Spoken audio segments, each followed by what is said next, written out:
Bonjour, c'est Gilles du site boursicoté.com. Voici l'analyse technique des principales paires de devises du marché Forex, ainsi que l'analyse de l'or et du pétrole pour les matières premières. Nous sommes aujourd'hui le mardi 26 mars 2013.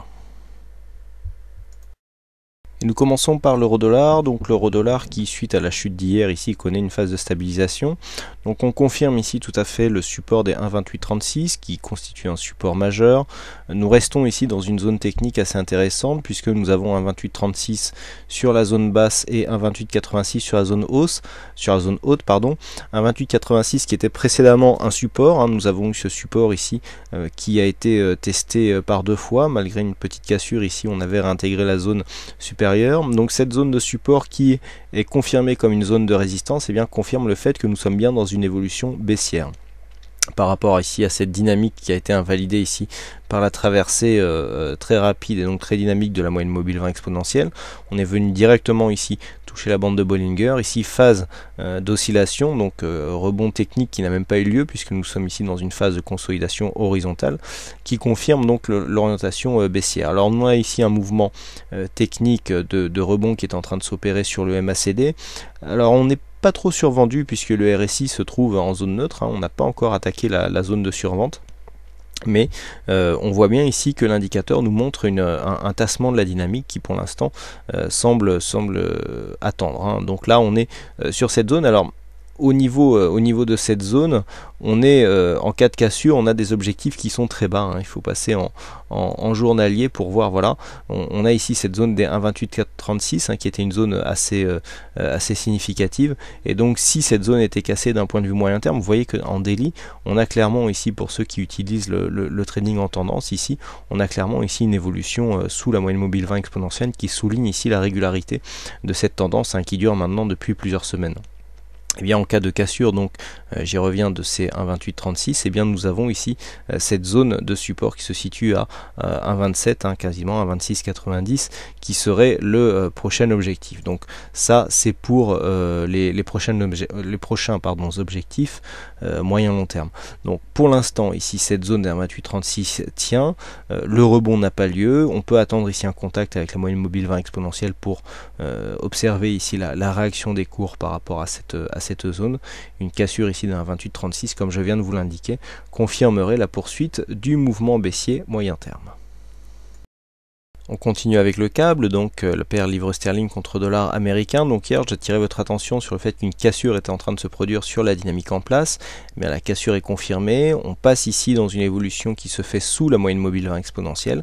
Donc on est en train de valider un début de flux baissier avec ici une attaque de la bande de Bollinger inférieure. Donc on est ici clairement dans une phase de retournement. Cette phase de retournement intervient juste après la cassure du support haussier tel qu'il avait été défini. Donc on est clairement ici dans une phase d'orientation baissière qui est en train de se faire donc sur la tendance court terme. Et donc cette tendance serait validée en cas de cassure assez forte de la zone des 1,5080 puisque nous avons ici cette zone de support qui correspond à une zone de point bas et auquel cas si nous cassions cette zone, eh bien on aurait un objectif qui se situerait ici à 1,4980 puisque cette zone ici a évolué. Voilà, elle se situe un peu plus au niveau de cette phase et donc on serait ici sur 1,4977, 1,4980 donc comme objectif en cas de cassure ici des 1,5080. Donc le câble qui est en train de se réorienter à la baisse. Alors attention, on a un début de survente qui est en train de se faire. On a un MACD ici qui arrive dans une zone où on sent qu'il pourrait se retourner. Donc on pourrait très bien ici marquer un petit rebond technique. On a quand même une petite phase de baisse ici qui a entraîné la cassure de ce support haussier. Et je dirais que si ce retournement intervient, tant qu'on ne dépasse pas ici les 1,5260, eh bien il n'y a pas de remise en cause de cette phase baissière puisque on n'aurait pas cassé de plus haut significatif. Donc à surveiller ici 1,5260 pour ne pas invalider la poursuite du mouvement baissier ici court terme. Par contre une cassure ici des 1,5080 eh bien provoquerait la confirmation donc de ce début de phase baissière. Et puis si on trace donc les retracements de Fibonacci pour voir un petit peu où en sont les consolidations, vous voyez qu'on a à peine attaqué ici le 23,6%, donc on rentre clairement dans une phase de consolidation, et on retrouve ici, alors on est un peu plus haut, 50,96, cette zone qui en cas de cassure eh bien, nous provoquerait une descente sur l'étage inférieur. On poursuit avec le dollar-yen, donc le dollar-yen qui valide ici la cassure de cette zone des 38,2%, puisque cette zone qui était précédemment support, suite à cette cassure ici, un petit rebond sur la zone des 50%, eh bien on revient en résistance sur la zone des 38,2. Donc ce qui est aussi intéressant, c'est que par rapport à cette dynamique, on était revenu chercher ici la moyenne mobile 20 exponentielle. On a confirmé par attaque, donc cassure des précédents points bas et donc contact avec la bande de Bollinger inférieure, ce qui valide la continuité de la tendance baissière. Et donc là on revient pour l'instant sur la moyenne mobile 20 exponentielle dans un mouvement de rebond technique ici qui a bien été détecté par les indicateurs. Alors attention, on commence par contre à avoir une petite divergence haussière. Alors on la voit bien ici au niveau du MACD, c'est un peu moins net au niveau du stochastique. Alors attendez, au niveau du stochastique, oui voilà, on est ici sur cette zone. Donc vous voyez qu'au niveau du stochastique, eh bien, c'est pas très clair, mais enfin on voit qu'on a une petite divergence aussi.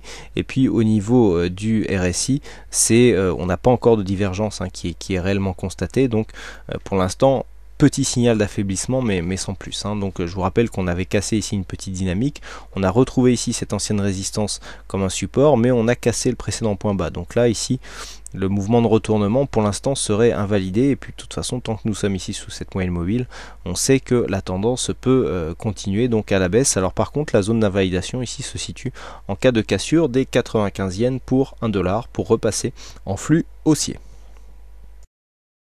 On continue avec les matières premières, et donc nous commençons par l'or. Donc l'or qui se situe ici toujours dans une phase où on n'arrive pas à casser ici cette résistance baissière moyen-long terme.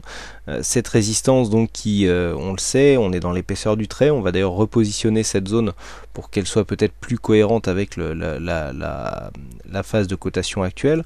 Voilà. On a donc ici le test de cette zone. Depuis, on s'est réorienté à la baisse, donc on est clairement ici dans un mouvement qui, d'un point de vue long terme, voilà, on était dans une phase de baisse, on a stabilisé et puis on a commencé à vouloir remonter. Le problème, c'est que on a voulu remonter dans une dynamique qui n'était pas affirmée, puisqu'on n'a pas réussi ici à casser cette zone de point haut, et puis cette zone de point haut venait ici rencontrer, converger avec cette résistance baissière qui donc pourrait nous donner un signal assez fort en cas de cassure. Donc pour l'instant la cassure n'a pas eu lieu, on est en train de se replacer ici dans un flux plutôt baissier. On casse les 1600 euros donc à la baisse, et donc pour l'instant il n'y a pas de franchissement de cette zone. Alors un franchissement ici à la hausse et donc dans une dynamique correcte, et bien nous provoquerait un joli signal haussier, dont le premier objectif se situerait ici au niveau des 1628 dollars l'once. Mais pour l'instant il faudra absolument passer au-dessus de cette zone, à savoir que si on continue à descendre, a priori les 1600 dollars l'once sont en train d'être cassés, donc on devrait certainement arriver ici sur les 1585, et une cassure de ces 1585 pourrait nous ramener ici sur les 1560 dollars l'once. Donc attention ici à cette petite faiblesse passagère de l'or. On avait alors petit rebond mais qui n'était pas très dynamique, donc il n'est pas très étonnant finalement que les cours aient du mal à franchir ce seuil technique. Mais maintenant, pour repartir à la hausse, il faudrait vraiment retrouver de la dynamique pour casser cette résistance avec force. Et enfin on termine avec le WTI, donc le WTI qui nous avait gratifié ici d'une belle phase de hausse avec une sortie ici sur un sortie en range, avec ici une zone de support à 92,20, 20,50, et puis nous avons retrouvé ici un flux haussier sur la cassure de cette zone des 94,50, et la hausse semble s'emballer puisqu'on a ici une phase de hausse, on a eu une petite phase d'exagération ici, et on est en train de casser ici toutes les zones techniques. Alors les 96,13 sont en ligne de mire, on a clairement une accélération du WTI qui est en train de se faire, alors même que les indicateurs sont en surachat. On a eu une tentative ici, enfin un faux signal du MACD qui nous a donné un début de consolidation, et puis finalement les cours sont repartis avec une telle dynamique que les histogrammes se sont replacés à la hausse. Donc pour l'instant Le mouvement est assez soudain, il est assez dynamique, très peu de points d'entrée sur cette phase de cassure, mais une tendance qui est en train clairement de s'orienter à la hausse et donc qui va dans la continuité, je dirais, de cette première phase dynamique. Alors on a ici cette zone des 96-13, et puis surtout en cas de cassure, eh bien, on pourrait revenir sur la zone des 98 qui correspond à un dernier plus haut du mois de février, donc pendant lequel on avait ici marqué un point haut proche de cette zone. Pour l'instant, là, les cours sont encore assez loin. Il faudrait repasser ici au-dessus des 96-13, pardon.